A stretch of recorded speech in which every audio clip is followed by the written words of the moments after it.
வணக்கம். நான் உங்கள் ஜனா பேசுகிறேன். இப்போ என்ன கதைன்னு பார்க்க போகிறோம்னா, பவியால் வெடிக்கும் சண்டை, ராயன் முத்துக்கிடையே உண்டாகும் மோதல் என்ன விஷயத்தை டீட்டெயிலாக பார்க்கலாம்.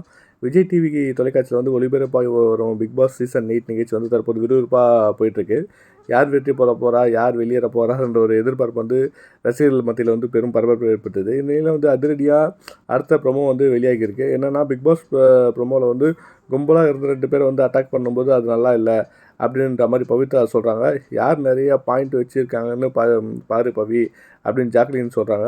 இது நம்ம எல்லாருடைய அந்த போட்டின்னா பிடிங்கிட்டேன் அப்படின்ற மாதிரி பவி சொல்கிறாங்க. அது பார்க்குறவங்களுக்கு தெரியும் அப்படின்னு ராயன் ஒரு நக்கலாக சொல்கிறாரு.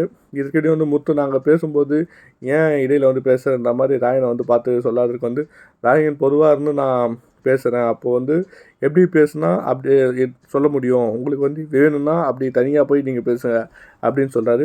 யாரும் விளக்கம் கொடுக்க வேண்டிய அவசியம் இல்லை, அங்கங்கே கேம் விளையாடுவாங்க அப்படின்ற மாதிரி முத்து சொல்கிறாங்க.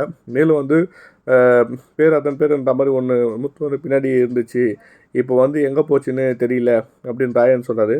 அதோட ப்ரோமோ முடியுது. இந்த வாரம் டிக்டாக் ஃபினாலே ஃபினாலில் வெளில போகிறது யாருன்றது இந்த வாரம் நம்மளுக்கு தெரியும். கண்டிப்பாக அது பெரிய எதிர்பார்ப்பில் இருக்குது. யார் வெளில போகிறான்றதை பார்த்துட்டு அப்டேட் கொடுப்போம். தேங்க்யூ.